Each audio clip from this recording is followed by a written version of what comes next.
Hello everyone, welcome to एक rankers. और अभी हम जा रहे हैं कंपाइलर का यूनिट 5 करने।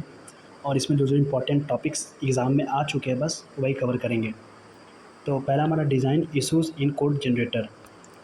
कोड जनरेटर का डिज़ाइन इशू वो इम्पोर्टेंट फैक्टर होता है जो डिसाइड करते हैं कि इंटरमीडिएट कोड को efficient and correct machine code में कैसे कन्वर्ट किया जाए।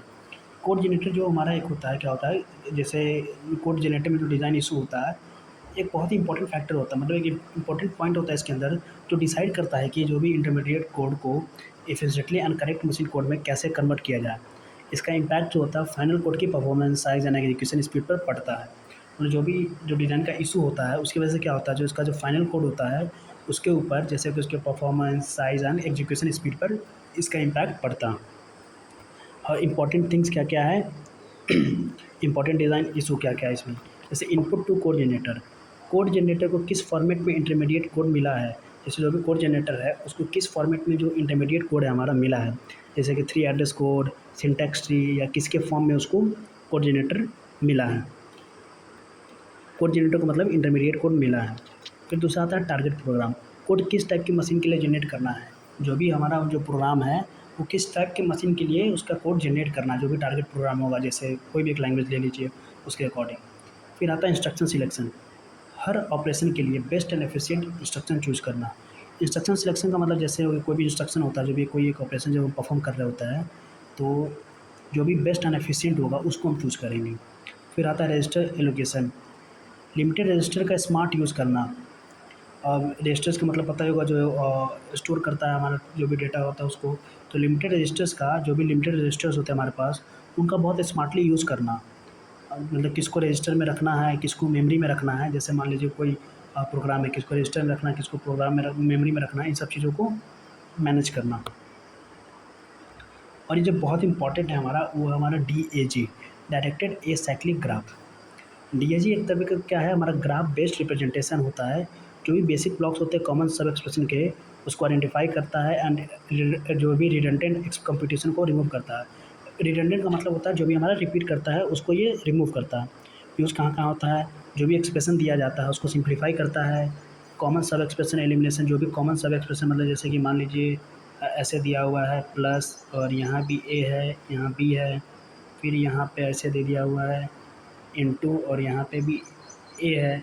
जो यहाँ ए है इसको क्या करता है, जैसे इस ए को रिमूव कर देगा और इस ए को यहाँ से ऐसे जोड़ देगा। तो जो भी रिडंडेंट थे सब एक्सप्रेशन, कॉमन सब एक्सप्रेशन, उसको रिमूव कर दिया। एफिशिएंट कोड जनरेटर करता है, कोड को ऑप्टिमाइज़ करता है, जो भी रिड्यूस करके उसको। अब बेसिक ब्लॉक क्या होता है, ये basic block is the sequence of instruction with. एक बेसिक ब्लॉक क्या होता है, इंस्ट्रक्शन का सीक्वेंस होता है, जैसे कि single entry point, single exit point, कोई ब्रांचेस कोई बिटवीन में नहीं।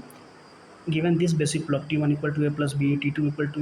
बेसिक ब्लॉक को हम आगे अच्छे से समझेंगे, आगे हमने अच्छे से लिखा है इसको। अब डीएजी कंस्ट्रक्ट करने का एक स्टेप बाय स्टेप। पहले क्या होता है, क्रिएट नोट्स फॉर ऑपरेंड, जैसे कि ABC के लिए ऑपरेंड बनाए, फिर कंबाइन करें A प्लस इंटू।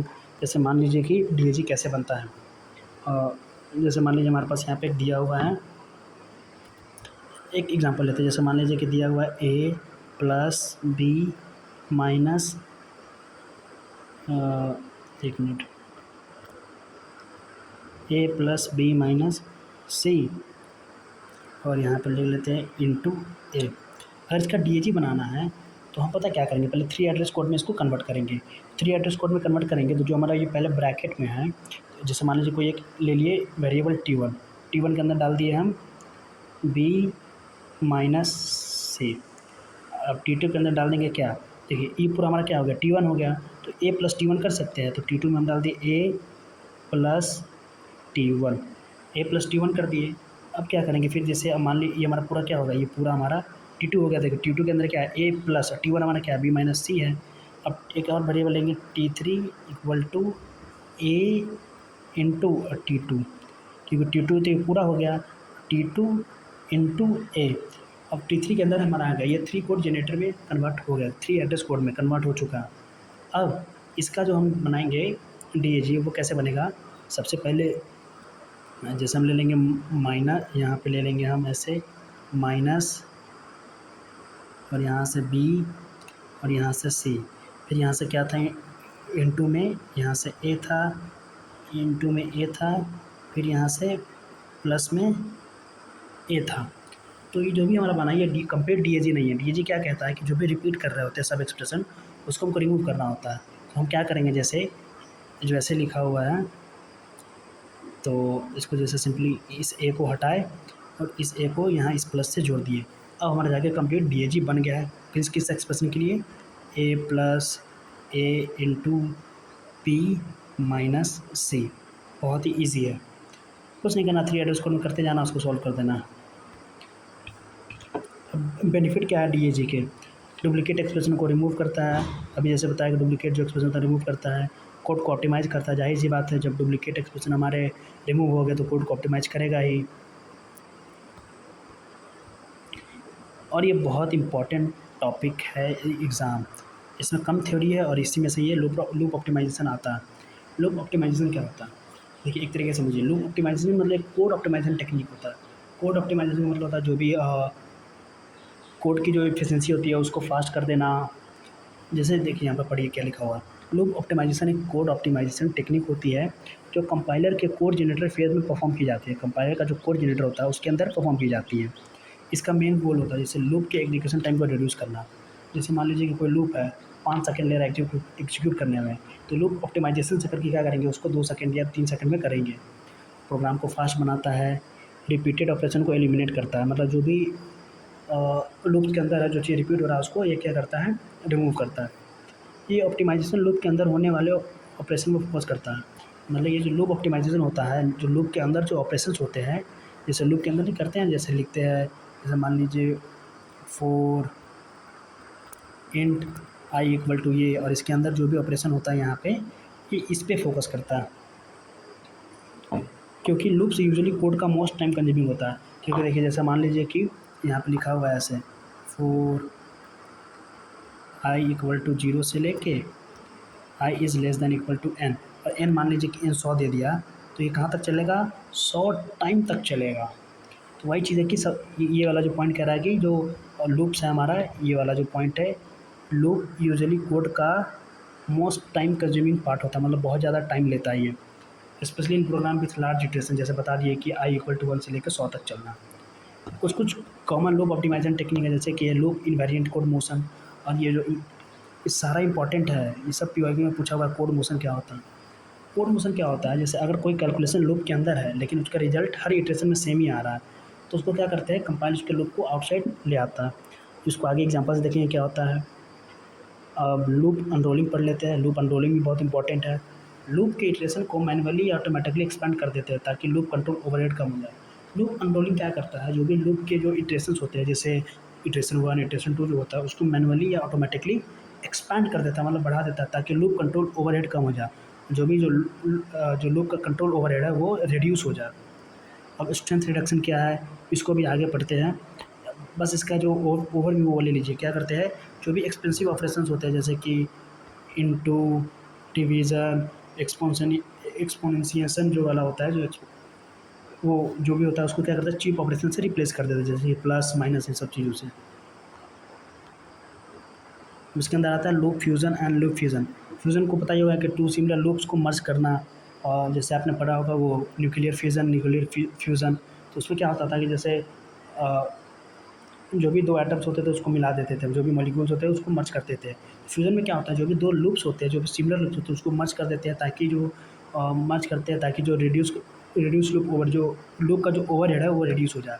फ्यूज़न में क्या करते हैं, जो भी एक कॉम्प्लेक्स लूप है जो बहुत टाइम ले रहा है उसको डिफरेंट डिफरेंट लूप्स में अलग अलग कर देते हैं, सेपरेट कर देते हैं, मल्टीपल सिंपलर लूप्स में तोड़ देते हैं ताकि बेटर कैश परफॉर्मेंस हो। अब कंक्लूजन क्या है, देखो, लूप ऑप्टिमाइजेशन एग्जीक्यूशन स्पीड को इंक्रीज़ करना एंड रिसोर्स यूजेस को मिनिमाइज़ करना।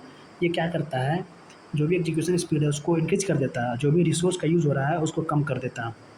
कंपाइलर ऑटोमेटिकली डिटेक्ट करता है कौन सी ऑप्टिमाइजेशन सेफ एंड यूज़फुल है, और जो कंपाइलर है ऑटोमेटिकली डिटेक्ट कर लेता है कि जो भी हमारा कौन सा ऑप्टिमाइजेशन टेक्निक सेफ़ और यूज़फुल है। और ये सब तो बहुत इंपॉर्टेंट है। मैंने यूनिट 5 में जितने करा सारे इंपॉर्टेंट है, क्योंकि ये सब बार बार रिपीट हुए हैं। ये वाला जो क्वेश्चन है ये वाला बहुत इंपॉर्टेंट है। ये सब जो अभी जितने भी कराएंगे वो सारे। अब कॉपी प्रोपगेशन क्या होता है, कॉपी प्रोपेगेशन एक कंपाइलर ऑप्टिमाइजेशन टेक्निक है। कंपाइलर को ऑप्टिमाइज़ करने का एक टेक्निक होता है। जैसे मान लीजिए कोड में बहुत सारी चीज़ होते हैं, उसको रिड्यूस करना, उसका साइज़ को कम करना ताकि स्पीड बढ़ सके, जो कि कहाँ यूज़ होता है, कोड जनरेटर फेज़ में यूज़ होता है। इसका मेन गोल होता है जो जैसे मान लीजिए जो वेरिएबल सिर्फ किसी और वेरिएबल की कॉपी है, उन्हें रिप्लेस करके अननेसेसरी असाइनमेंट को हटा दिया जाता है। इसको एग्जांपल समझते हैं कि कॉपी प्रोपेगेशन होता क्या है। जैसे मान लीजिए कि यहाँ पे लिखा हुआ है a इक्वल टू बी, मतलब ए वेरिएबल के अंदर बी की वैल्यू स्टोर है, ठीक, और सी इक्वल टू है a प्लस 5। तो इसको जब तोड़ेंगे तो ए की जगह पे बी आ जाएगा, तो b प्लस 5 हो जाएगा सी इक्वल टू। तो हम क्या करते हैं कॉपी प्रोपेगेशन में, कोड को ऑप्टिमाइज़ करने के लिए इस पूरे जो है a इक्वल टू बी, हम इसको रिमूव कर देते हैं। जब a इक्वल टू बी को रिमूव कर दिया तो C equal to B plus 5 directly लिख दी, कोड को ऑप्टिमाइज़ कर दिए। एक अच्छे से एग्जांपल समझाते हैं। जैसे मान लीजिए कोई ले लिया हम इंट x इक्वल टू 10, एक और वेरिएबल ले लिए int y equal to x, और हम एक कैलकुलेशन कर रहे हैं c equal to x into x into two. हम एक ये ऑपरेशन कर रहे हैं सी एक्स इंटू टू। तो जब x इंटू टू कर रहा है तो नहीं, यहाँ पे एक चीज़ गड़बड़ हो गई है। c equal to y into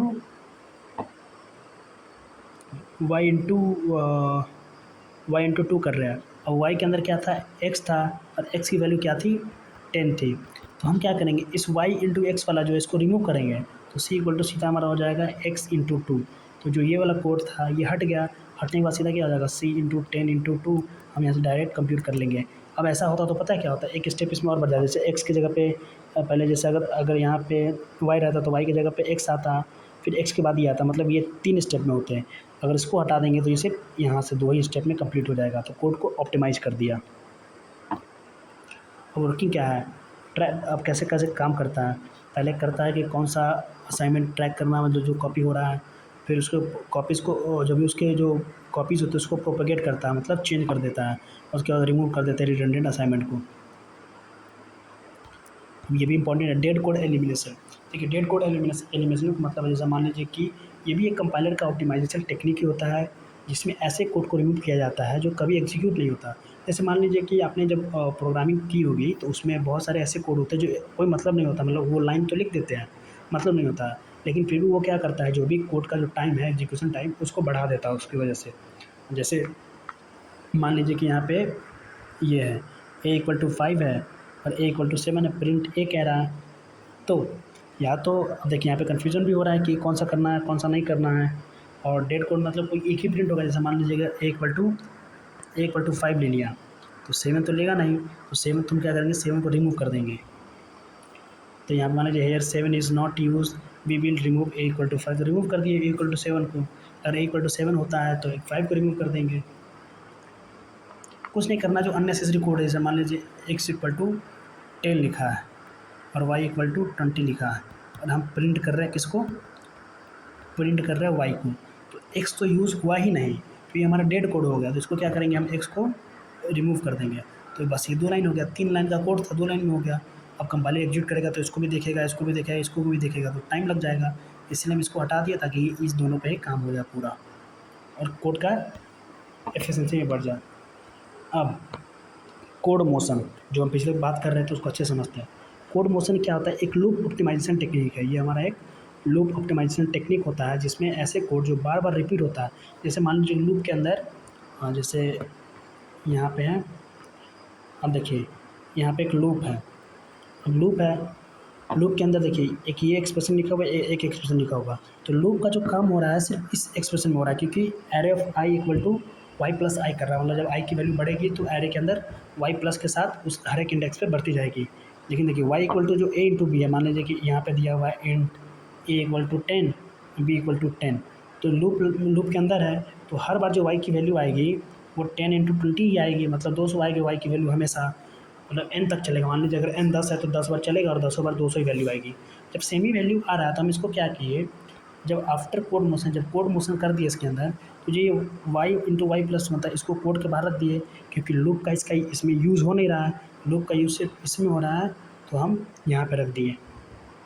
अगर दूसरे एग्जांपल समझना चाहते हैं तो समझाते हैं। जैसे मान लीजिए कि एक लूप लिए फॉर आई इक्वल टू 0 से आई इज़ लेस देन 1 और आई प्लस प्लस है, समझ लीजिए आई प्लस प्लस है। तो मान लीजिए कि हम लिख दें यहाँ पे वाई इक्वल टू 1 इंटू 2 और x equal to i plus 1 और उसको बंद कर दिए। देखो x equal to i plus 1 है तो आई मतलब लूप का यहाँ पे यूज़ हो रहा है, और वाई इक्वल टू 1 इंटू 2 मतलब वाई का जो वैल्यू आएगा 2 आएगा हमेशा, लूप चाहे कितनी बार भी चले। हम क्या करेंगे, इस वाई को इसके बाहर लिख देंगे और यहाँ पे सीधा लिख देंगे 4, लूप चलाएंगे और x equal to i plus 1 लिख दिए और लूप को बंद कर दिए। इससे क्या होगा, कोड ऑप्टिमाइज हो जाएगा। मतलब एक ही आउटपुट 10 बार आने की जगह पर एक बार आएगा, लेकिन जो जहाँ पे लूप यूज़ हुआ है वहाँ पे सिर्फ एक ही बार में काम हमारा हो जाए। अब आता है reduction in strength. Reduction in strength का मतलब क्या होता है, जैसे मान लीजिए कोई जो हमारा कॉस्टली ऑपरेशन होता है, जैसे कि मल्टीप्लिकेशन हो गया, डिवीज़न हो गया यार, या एक्सपोनेंशिएशन हो गया, तो उसको क्या करता है लो कॉस्ट ऑपरेशन से, जैसे कि एडिशन, शिफ्ट और इंक्रीमेंट से रिप्लेस किया जाता है बिना कोई अफेक्ट किए हुए उसके करेक्टनेस को। जो भी प्रोग्राम का जो करेक्टनेस होता है उसको बिना अफेक्ट किए हुए। अगर एग्जांपल देखें इसका तो एक लूप चल रहा है आई इक्वल टू 0 से लेके I is less then N और आई प्लस प्लस कर रहा है, और उसके अंदर चल रहा है A equal to I into 2।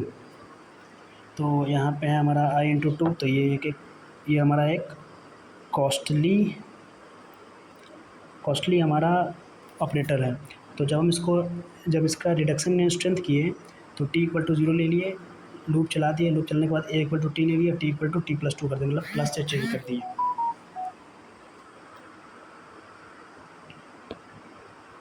अब उसके बाद है हमारा global data analysis. Global data analysis एक टेक्निक होता है जिसमें कंपाइलर क्या करता है, पूरे प्रोग्राम को एनालाइज करता है इन्फॉर्मेशन गैदर करने के लिए। वो क्या क्या इन्फॉर्मेशन गैदर करता है, जैसे कि हाउ डेटा मतलब जो भी वेरिएबल्स होता है किसी भी प्रोग्राम के अंदर कैसे फ्लो कर रहा है पूरे प्रोग्राम में, मतलब कैसे जो डेटा का फ्लो है कैसे हो रहा है, मतलब कौन सा, उसके बाद कौन सा वेरिएबल कहाँ डिफाइन किया गया है, कहाँ यूज़ हो रहा है, कहाँ ओवरराइट हो रहा है, इन सब चीज़ों को। और हेल्प करता है रिमूव द रिडंडेंट कोड। जैसे अगर डेटा का एनालिसिस करते हैं तो हमको पता, जैसे मान लीजिए कि अब एक ही चीज़ लिखा है int a equal to 10, int a equal to 20, तो इसमें से किसी एक को रिमूव कर देगा क्योंकि अब एक ही चीज़ यूज़ हो रहा है। और यहाँ पे एम्बिग्यूटी की भी केस आ सकती है कि हाँ कंफ्यूज हो जाएगा हमारा जो भी है कि किसको ले किसको नहीं, तो किसी एक को रिमूव करेगा। ग्लोबल डेटा एनालिसिस में यही करता है कि एनालाइज करता है पूरे प्रोग्राम का। फिर हमारा आता है इंडक्शन वेरिएबल। इंडक्शन वेरिएबल वो वेरिएबल होता है जो लूप को हर इटरेशन में रेगुलरली अपडेट होते रहता है। जैसे मान लीजिए कोई लूप है 4, और जैसे लिखते हैं, जैसे नहीं ये नहीं समझते, जैसे मान लीजिए लिखा हुआ है while n is less than 2, तो हम करेंगे i equal to i plus 1 और एन और आई इक्वल टू आई, जैसे आई प्लस 1 कर दिए, मतलब जब जब एन की वैल्यू चेंज होगी, नहीं सॉरी एन प्लस 1 कर देते हैं, जब जब एन तो यहाँ पे चेंज हो रहा था, यही हमारा हो गया इंडक्शन वेरिएबल। जो आई हमारा होगा इंडक्शन वेरिएबल होगा, क्योंकि हर लूप में वो हर इटरेशन में जब तक एन इज़ लेस दैन 2, जब तक एन लेस दैन 2 नहीं हो जाता हमारा, तब तक क्या होगा आई की वैल्यू चेंज होती रहेगी। इसमें यहाँ पे लिखा हुआ है कि इटरेशन में रेगुलरली अपडेट होता है, जैसे कि increment i equal to i plus 1 करते हैं, एक लूप के बाद दूसरा लूप चलाते हैं और वैल्यू अपडेट होती जाती है आई की वही। अब आता है बेसिक ब्लॉक। बेसिक ब्लॉक एक स्ट्रेट लाइन कोड सीक्वेंस होता है। जो भी बेसिक ब्लॉक होता है एक स्ट्रेट लाइन कोड सीक्वेंस होता है। जब हम न्यूमेरिकल कर रहे हैं तो उसमें देखे होंगे एक बेसिक ब्लॉक बनाते हैं B1 फिर B2, इसी को कह रहा है कि स्ट्रेट लाइन सीक्वेंस कोड होता है। इसमें no branches jump except at the end, मतलब इसमें कोई ब्रांचेज नहीं होता है लास्ट एंड को छोड़ के, कोई लेवल जंप नहीं होता है टारगेट एक्सेप्ट को, मतलब कोई भी लेवल या जंप नहीं होता टारगेट्स में और बिगनिंग में छोड़ के। इसका मतलब है कि जब once execution enters basic block, जैसे अगर कोई एग्जीक्यूशन बेसिक ब्लॉक एंटर कर गया है, it will execute all the statement, ये क्या करेगा जितने भी स्टेटमेंट है सबको एग्जीक्यूट करेगा, कहाँ से, टॉप टू बॉटम, बिना किसी ब्रांचिंग के, अनलेस द ब्लॉक्स एंड, जब तक ब्लॉक एंड नहीं होता, क्योंकि एंड में हमारा देखिए यहाँ पे लिखा हुआ ना, यहाँ पे एंड में हमारे ब्रांचेस आ जाएंगे। जैसे कि एग्जांपल दिया हुआ है A equal to 10, B equal to 20, if A is less than B, C equal to A plus B, otherwise C into D. तो बेसिक ब्लॉक क्या होगा, A equal to 10 and B equal to 10 block 1 में आ गया।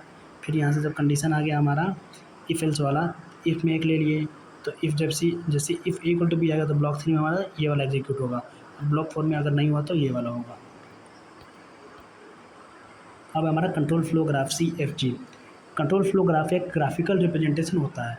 CFG क्या होता है, एक तरीके का ग्राफिकल रिप्रेजेंटेशन, जिसको ग्राफ से रिप्रेजेंट करते हैं हम, होता है। जैसे न्यूमेरिकल में पढ़े होंगे ना, ऐसे जैसे B1 था, B2 था, जब आई इक्वल टू 1 हो रहा था तो B2, अगर यहाँ पे गो टू 1 कहेगा तो ऐसे। तो यही हमारा CFG हो गया। एक ग्राफिकल रिप्रेजेंटेशन होता है कि जो भी कंट्रोल, जो भी एग्जीक्यूशन होता है उसका फ्लो कैसे होता है एक बेसिक ब्लॉक से दूसरे बेसिक ब्लॉक में, मतलब एक ब्लॉक का दूसरे ब्लॉक में कैसे उसका फ्लो होता है उस चीज़ को दिखाता है।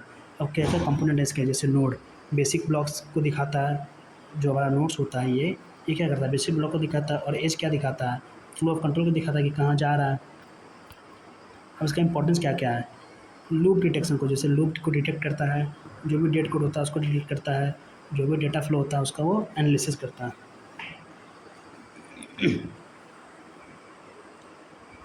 और यहाँ पे यूनिट 5 खत्म हो गया। न्यूमेरिकल ऑलरेडी अपलोड हो चुके हैं 2, बस इतना इंपॉर्टेंट है, इसके अलावा कुछ नहीं आने वाला यूनिट 5 से। अच्छे से तैयार करें, और जिस किसी को भी न्यूमेरिकल नहीं आया, अब DAG हम और एक दो एग्जांपल लेके समझा दे रहे हैं ताकि बेहतर हो जाए, और जो बेसिक ब्लॉक वाला था वो वाला भी एक बार फिर से समझा दे रहे हैं।